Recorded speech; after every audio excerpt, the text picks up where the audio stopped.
Olá, meus irmãos e minhas irmãs do Lançar as Redes. Hoje é terça-feira, dia de liturgia da palavra. Eu vou jogar minhas redes onde o Senhor me mandar. Meus irmãos e minhas irmãs, é com imensa alegria que venho ter com vocês mais uma vez para falarmos da liturgia da palavra. E como de outras vezes que já vim ter com vocês, inaugura-se a partir deste domingo um novo tempo na nossa Santa Mãe Igreja Católica. Nós iniciamos a partir de amanhã, quarta-feira de cinzas, o tempo da Quaresma para nós católicos. E antes de entrarmos na liturgia da palavra, eu achei que era propício trazer a vocês um pouco do que é este tempo da Quaresma. Este tempo da Quaresma, como eu disse, inicia-se na quarta-feira de cinzas e vai até o domingo de Ramos, onde iniciamos a Semana Santa. É um tempo em que a igreja se veste de roxo, porque é um tempo de jejum, de penitência, de esmola, de oração. É um tempo de olharmos para nós mesmos e vermos se nós estamos vivendo bem o nosso batismo, se estamos vivendo bem a nossa fé. Este tempo é um tempo de recordação da preparação que Jesus teve, dos 40 dias no deserto que ele se preparou para a sua vida pública, que ele se preparou para o batismo, que ele se preparou para a vida que ele teria e que ele pregaria, anunciaria aos povos o reino de Deus. É este tempo de preparação que nós recordamos. E nós, pela nossa igreja, estamos nos preparando para viver a festa mais importante para o cristianismo, que é a Páscoa. Toda a fé cristã gira em torno, baseia-se na morte e ressurreição de nosso Senhor Jesus Cristo. Então, para viver bem a festa mais importante do ano cristão, nós temos, e a igreja entende que nós temos que nos preparar. E esta preparação é a Quaresma. São esses 40 dias de jejum, de oração e de esmola, de caridade, em que nós vamos preparando a nossa vida para viver bem o tempo da Páscoa. E este tempo, como eu já disse para vocês, ele se divide em três grandes atos. Nós somos chamados a viver três grandes atos que a nossa igreja chama, que são os atos, os remédios contra o pecado, que é o jejum, que é a oração e que é a esmola ou caridade. O jejum, o que é? É cortar de nossa vida algo que não faz bem à nossa alma. Então, para que você entenda, talvez a fome ou talvez a comida não seja o principal ou não seja algo que você não controla. Talvez você não seja aquela pessoa que está sempre comendo ou que passa mal se não comer. Talvez você não seja esse. E se for assim, talvez tirar uma comida não vai fazer o efeito que o jejum é proposto a fazer pela igreja. Porque o jejum ele é uma mortificação, é uma forma de seu espírito, do seu ser espiritual dizer à sua carne que ela não manda. Assim como São Paulo nos diz aos Gálatas, se eu não me engano, é capítulo 5, versículos 16 e seguintes, que nós nunca devemos satisfazer os desejos da carne e sempre devemos viver pelo Espírito, porque o que um quer é contrário do outro. Então, o jejum tem essa proposta de que nós deixamos o nosso ser espírito, o nosso ser espiritual, dizer à nossa carne que ela não manda. Então, é necessário que a partir deste tempo que inicia amanhã você escolha um jejum para fazer.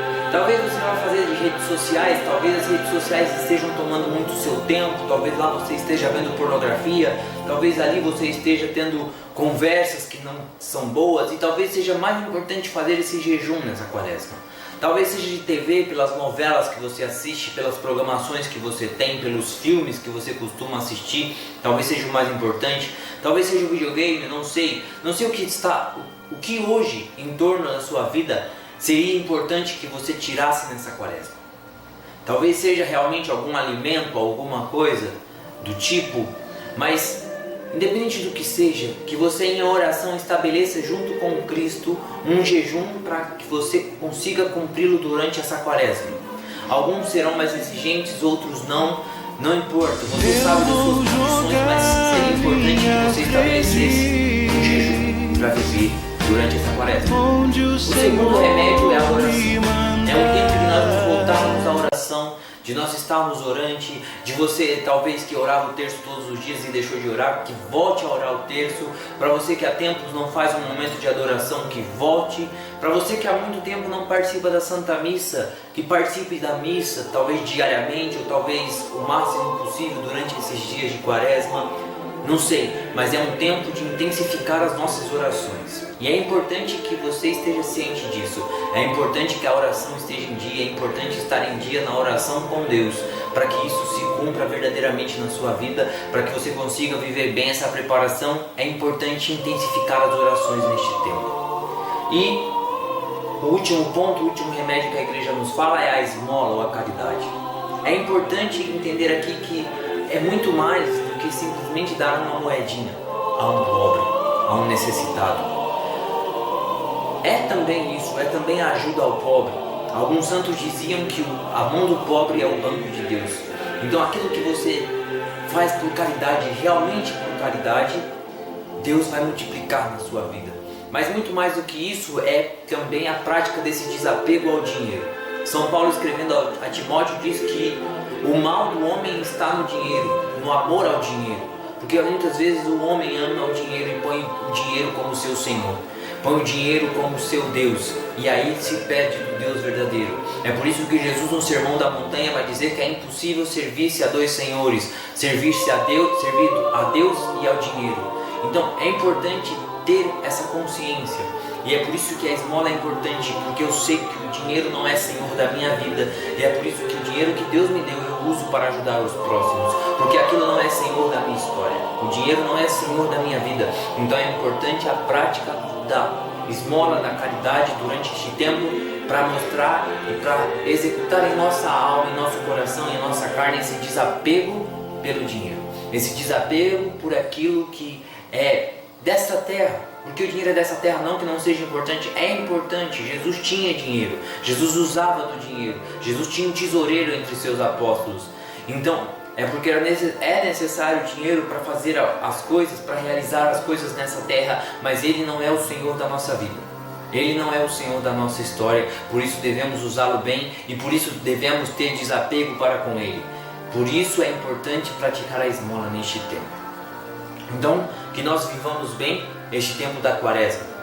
E aí, partindo agora para a nossa liturgia da palavra, a liturgia da palavra do dia 22 de fevereiro, primeiro domingo da Quaresma, é importante que nós já entendamos que a igreja durante esse tempo vai sempre retomar na sua liturgia a importância de viver bem o jejum, a oração e a esmola.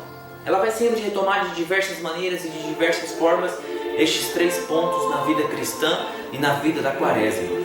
Então, não seria diferente nessa liturgia da palavra. Se nós pegarmos a primeira leitura vai dizer da aliança que Deus fez com Noé. Após o dilúvio, após Noé ter chego com a sua família e os animais já em terra seca, Deus estabelece com ele uma aliança. E aqui é importante lembrar uma coisa. É costume e é tradição da nossa igreja que lá no final deste tempo, depois da Semana Santa, no salmo de aleluia, quando nós vamos proclamar a ressurreição, é costume, é tradição da igreja que ali aconteça o batismo dos catecúmenos. É o momento de trazer aqueles que já vivem a fé católica, mas não são batizados, a serem batizados. É uma noite em que deveria se haver os batismos, o batismo dos catecúmenos. E por quê? Porque este tempo de preparação também é um tempo de preparação para receber o batismo, ou para nós que já somos batizados, para renovarmos o nosso batismo, para termos em nossa consciência as promessas que nós fizemos no batismo, que nós devemos cumpri-la. E o sinal, a grande graça que aconteceu com Noé, nada mais é do que uma prefiguração do batismo, em que o homem velho, pecador, em que o homem que está rendido ao pecado, entra na água e dali morre. E sai dali um homem novo, uma nova aliança, uma nova humanidade.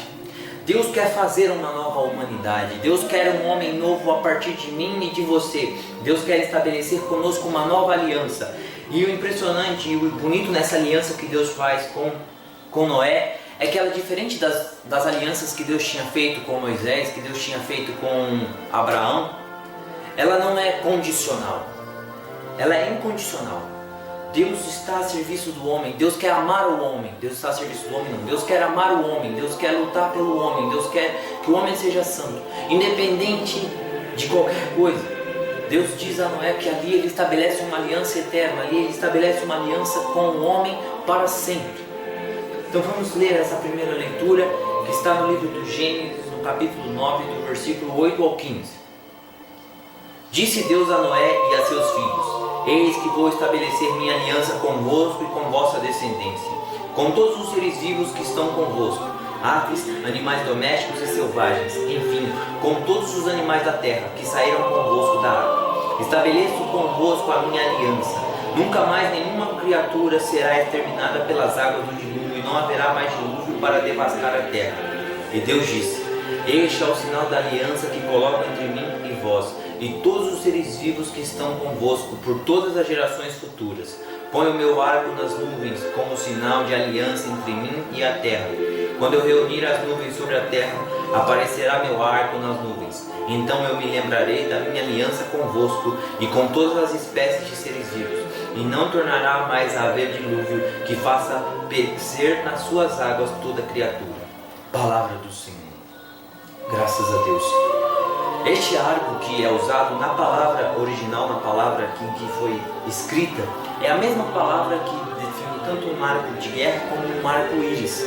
Então, toda vez que aparece o arco-íris, é uma lembrança dessa aliança que Deus fez com os homens, que Deus fez com Noé, de que Ele não mais faria perecer as criaturas e a terra, de que Ele não mais voltaria a exterminar as criaturas e os homens. Essa foi uma aliança que Deus estabeleceu com Noé e que Deus estabelece conosco.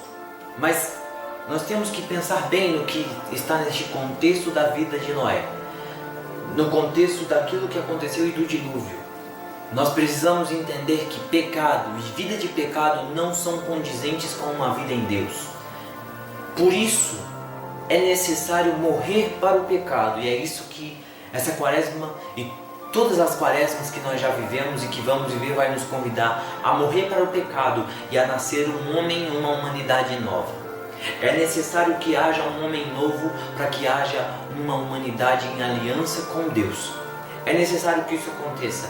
É necessário que nós passemos por este processo, e este sinal do batismo que está na história de Noé é para mim e para você, que naquelas águas do batismo morreu um homem velho e nasceu um homem novo que precisa honrar as promessas que fez no batismo. É preciso honrar as vontades que Deus tem a nosso respeito, e é por isso que precisa morrer ali naquelas águas do batismo um homem velho, e precisa sair dali um homem novo. É por isso que eu e você, meu irmão e minha irmã, batizados em nome do Pai, do Filho e do Espírito Santo, precisamos viver uma humanidade nova. Precisamos viver uma humanidade que luta contra o pecado constantemente, porque não é mais a nossa vida, não é mais aquilo que está em nós, porque o batismo nos lavou e matou aquele homem velho e fez nascer, sair das águas um homem novo, uma nova humanidade, com uma nova aliança com Deus. Se nós olharmos a segunda leitura, que é da primeira carta de Pedro, capítulo 3, versículo 18 e 22, o autor da carta de São Pedro vai reafirmar isso do batismo, vai reafirmar essas promessas e a forma como nós temos que viver nessa mudança realmente que o batismo nos invoca, nessa mudança que o batismo quer colocar para nós, que entra um homem velho nas águas e sai um homem novo. Ouçamos a segunda leitura. Caríssimos, Cristo morreu uma vez por todas por causa dos pecados, o justo pelos injustos, a fim de nos conduzir a Deus. Sofreu a morte na sua existência humana, mas recebeu nova vida pelo Espírito. No Espírito ele foi também pregado aos espíritos na prisão, a saber, aos que foram desobedientes antigamente, quando Deus usava de longanimidade, nos dias em que Noé construía a arca. Nesta arca, umas poucas pessoas, 8, foram salvas por meio da água. A arca corresponde ao batismo, que hoje é a vossa salvação, pois o batismo não serve para limpar o corpo da imundície, mas é um pedido a Deus para obter uma boa consciência, em virtude da ressurreição de Jesus Cristo. Ele subiu ao céu e está à direita de Deus, submetendo-se a Ele anjos, denominações e potestades. Palavra do Senhor. Graças a Deus. É aqui que Pedro vem confirmar aquilo que nós já dissemos na primeira leitura, dessa importância do batismo, dessa importância de realmente estarmos junto com Deus e vivendo com Deus nessa nova aliança, em que na plenitude dos tempos Cristo veio plenificar essa aliança, veio mostrar o grande amor que Deus tem por nós. Mas essa primeira leitura e essa segunda leitura são apenas uma introdução para a grande maravilha que Deus quer falar conosco através do Evangelho deste próximo domingo, que está no livro de Marcos, do capítulo 1, do versículo 12 ao 15. Então vai dizer assim: naquele tempo, o Espírito levou Jesus para o deserto, e ele ficou no deserto durante 40 dias, e aí foi tentado por Satanás. Vivia entre os animais selvagens e os anjos o serviam. Depois que João Batista foi preso, Jesus foi para Galiléia, pregando o Evangelho de Deus e dizendo: o tempo já se completou e o reino de Deus está próximo. Convertei-vos e credes no Evangelho. Palavra da salvação. Glória a vós, Senhor. Então, este Evangelho é cheio de símbolos, cheio de significado. Marcos escreve de forma muito sucinta. Todo primeiro domingo da quaresma nós lemos a tentação de Jesus no deserto. Mas os outros evangelhos sinóticos, Mateus e Lucas, descrevem com mais detalhes a tentação do deserto. Marcos é mais sucinto, Marcos é mais breve nas coisas em que ele descreve. Mas aqui nós já temos os sinais, as graças que Deus quer derramar sobre nós e o que Ele quer nos ensinar a partir deste Evangelho, a partir dessa grande palavra direcionada a nós nesse início da quaresma. Como nós já dissemos, Deus está interessado em salvar a todos, Deus está interessado em uma nova humanidade. Então, Deus quer que nós sejamos homens e mulheres novas, afastados do pecado, porque o pecado nos afasta de Deus. E isso se completou em Jesus Cristo. Jesus Cristo veio trazer essa boa nova do amor, essa boa nova de Deus para nós e dessa vontade que Deus tem em salvar as nossas vidas. Então, nós vamos lá aos sinais que Deus está trazendo a nós a partir desse Evangelho, que vai nos ajudar a viver bem essa quaresma.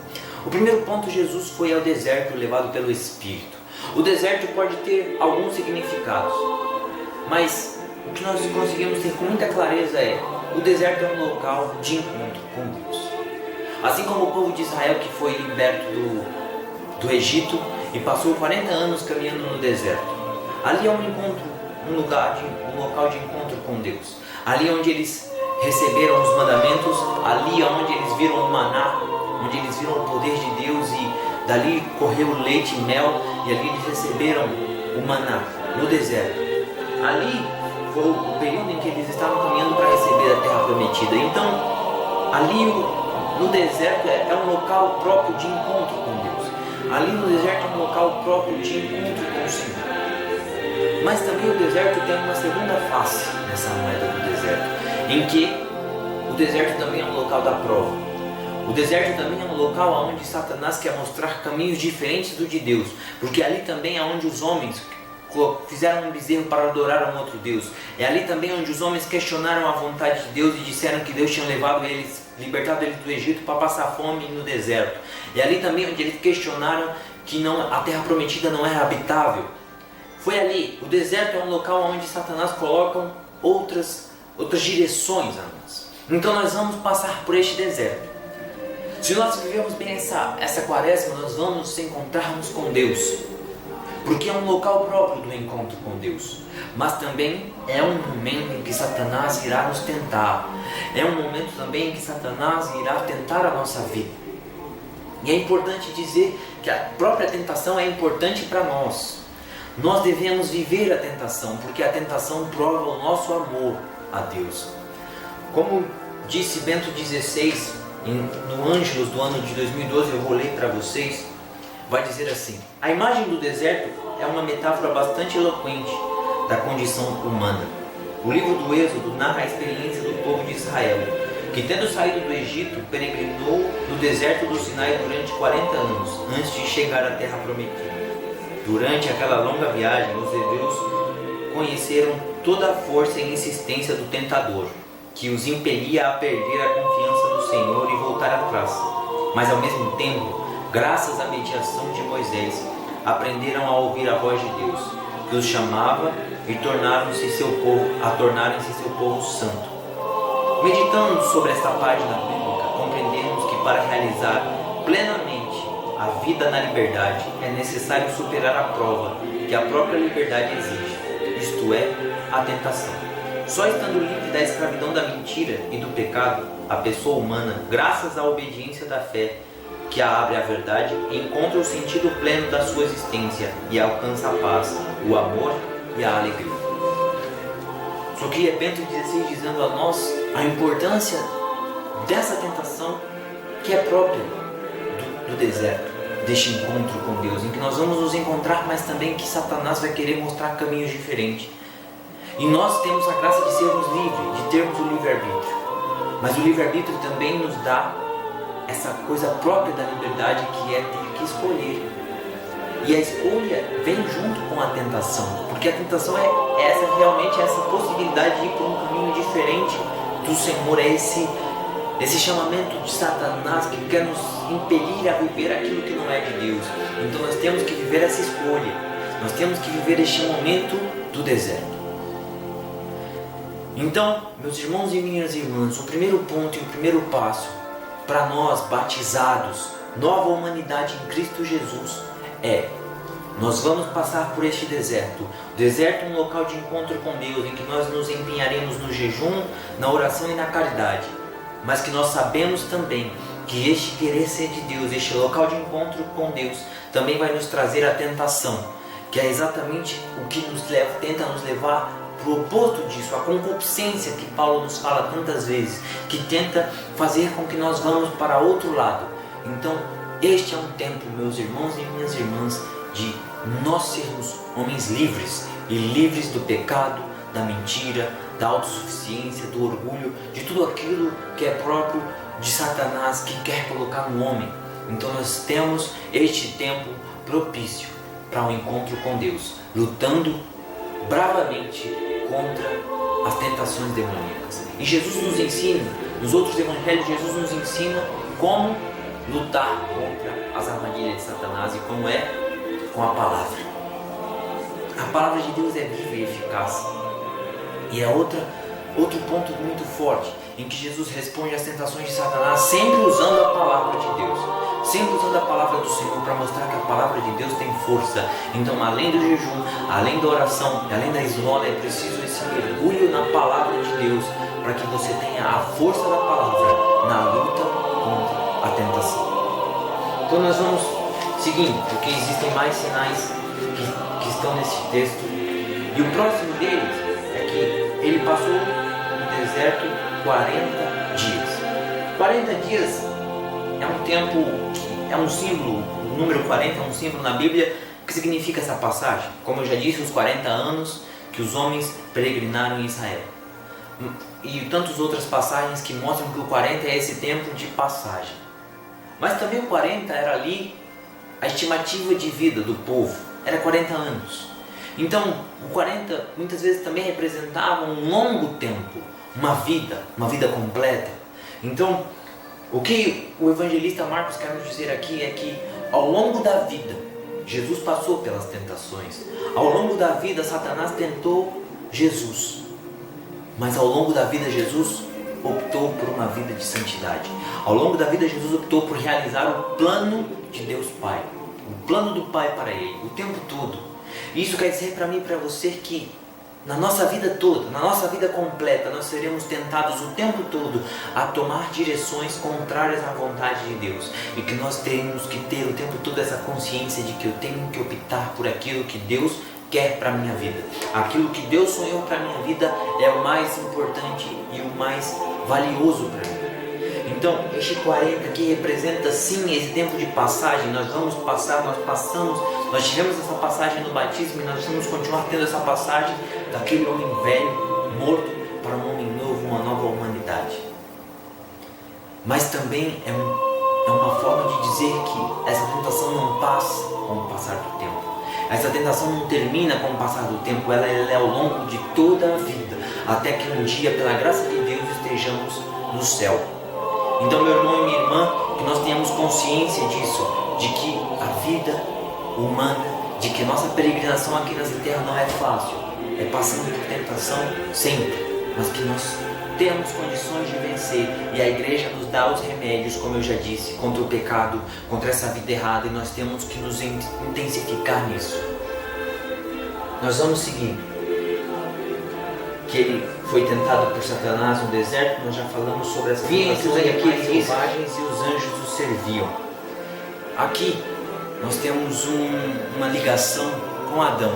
Por quê? Porque a catequese judaica dizia que quando Adão estava no Éden, os anjos o serviam e ele vivia em harmonia com os animais, os mais selvagens que nós podemos pensar. Por quê? Existe uma relação que é Deus acima de tudo, santidade plena, bem supremo. Ele tem uma vontade sobre as nossas vidas, e o nosso espírito está em acordo, está em obediência com a vontade de Deus. Quando o homem foi criado, a sua carne estava em obediência ao seu espírito, que estava em obediência a Deus. Então a natureza servia ao homem. A natureza servia aquilo que o homem tinha que fazer, queria fazer. A natureza estava em harmonia com os homens. Quando o homem comete o pecado, a desobediência, a natureza se revolta contra a desobediência humana. E é por isso que os animais mesmos não respeitam e não obedecem mais o homem. Por quê? Porque o homem perdeu essa obediência para com Deus.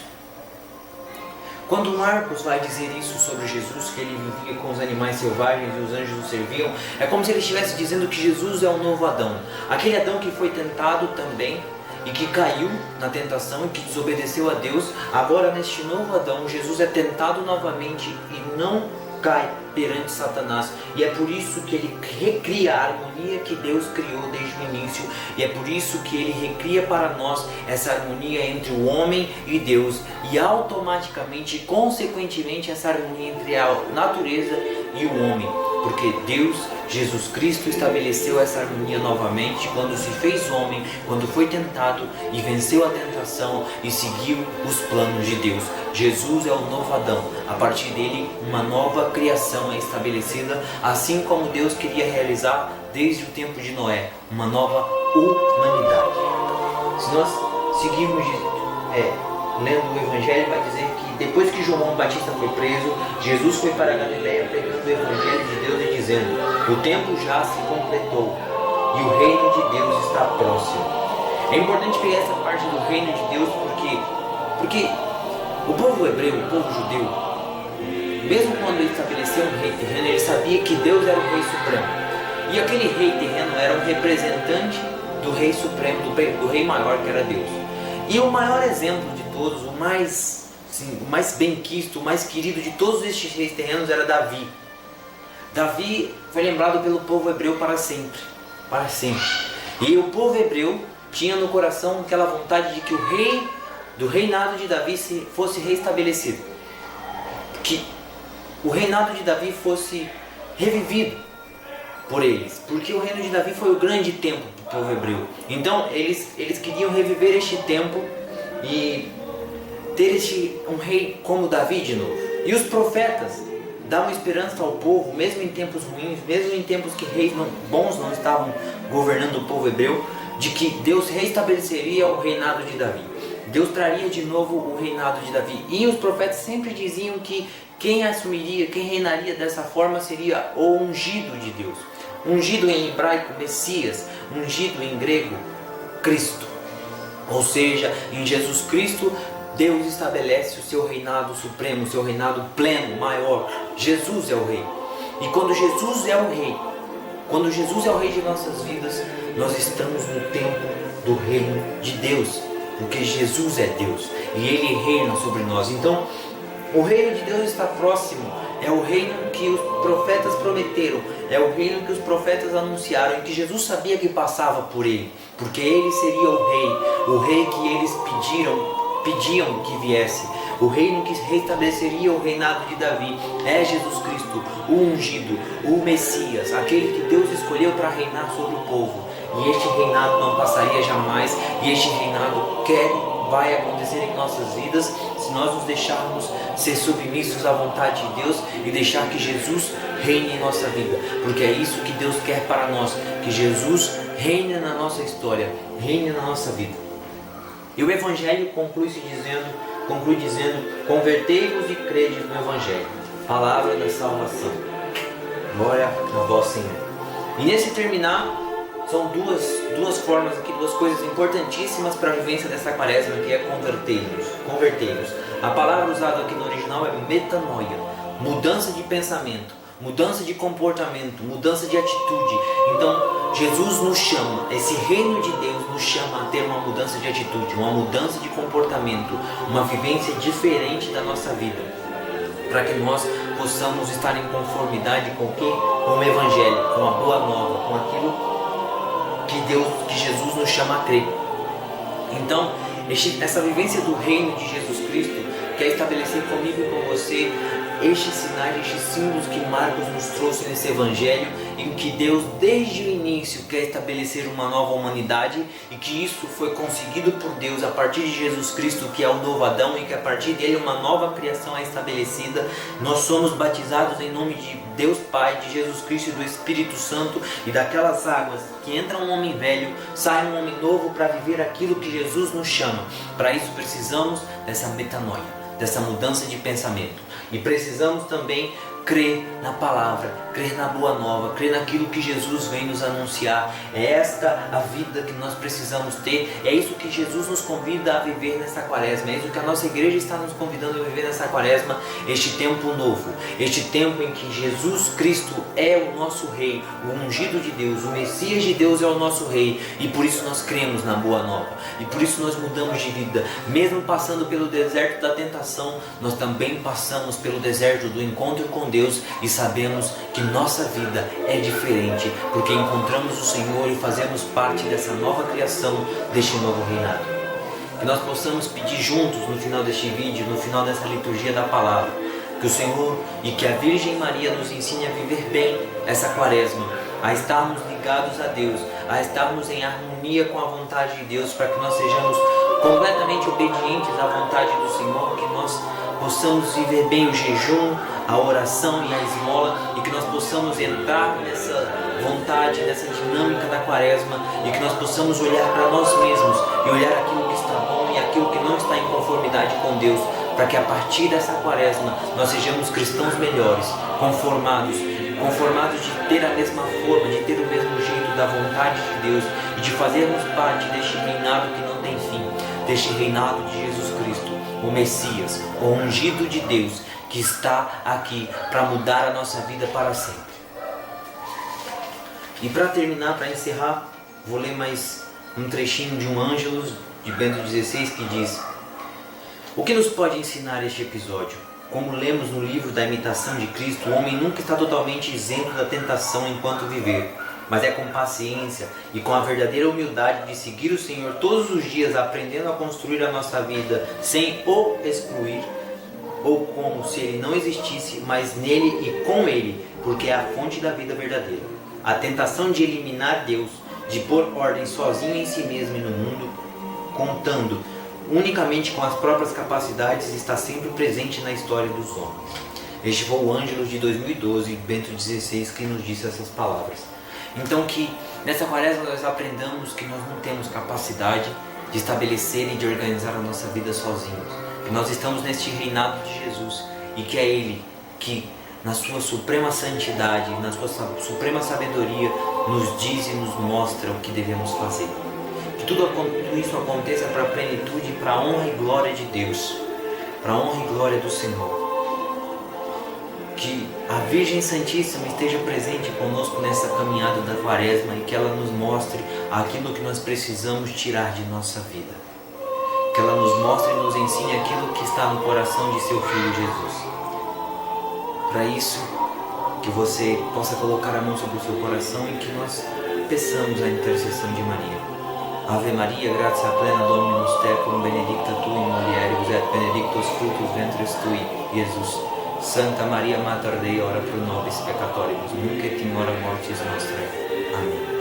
Em nome do Padre, et Filho, et Espírito Santo. Espero que você tenha gostado desse vídeo. Iniciamos juntos esse tempo da quaresma. Que você possa nos ajudar a lançar as redes e que cada dia mais homens sejam realmente pegos por essas redes que nós estamos lançando. Deus o abençoe, que você continue evangelizando conosco e até o próximo vídeo. Se possível, curte a nossa página aqui, curte o nosso canal, se inscreve aqui no nosso canal para que isso chegue a mais pessoas. Que Deus o abençoe, meu irmão e minha irmã, e nos vemos de uma próxima vez.